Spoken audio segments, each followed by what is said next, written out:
So now you know the basics of the map method. Let's begin with having an array in a program and we try to render it.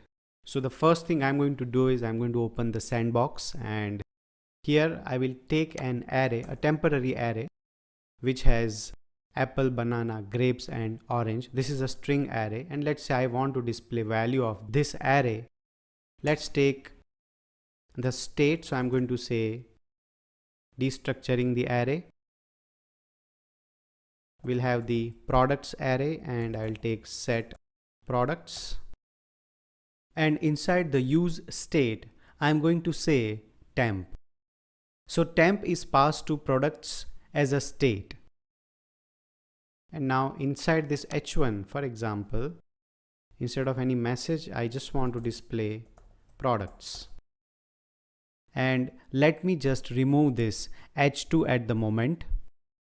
And let's also import the use state from React.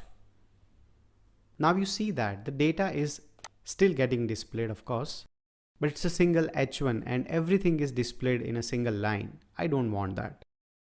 What I want is I want to display the values, each value that is, as a list item.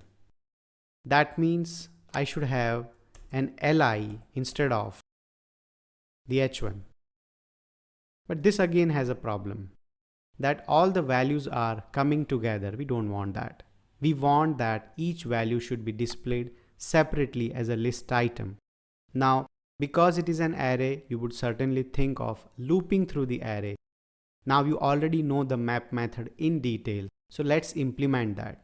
The first thing we do is we'll have the curly bracket, because now we are going to write the JavaScript code.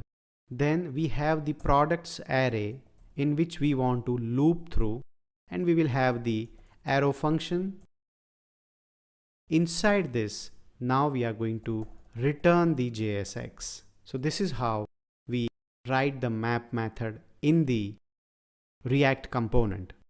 Now here, what it is going to return, there is only one li, so should not be a problem displaying it. Let's say when we loop through, we take one individual product in a product variable, and this product we want to display. So I'll say product here, and I will end the list immediately.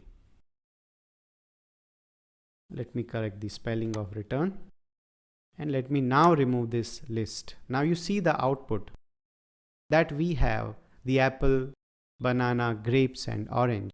So every item is displayed separately as a list item. So this is a normal way to loop through the item, that is the collection of data, and we render the data in this fashion. If I open the console, then certainly everything is working though as output, but you see a warning, and the warning is each child in a list should have a unique key prop. What is that? I'm coming to that in next section. At the moment, let's talk about few relative questions to this topic. The first question is, how will you render a list? Or in a different way, you ask how to render a collection of values. So this is how we do it. We already have this map method. We take the collection name, the array name that is, and then we apply the map method. Anyway, every item is going to be part of that map loop. And here, that individual item we process inside the JSX which we return. So this is a way to render the collection items, the list items.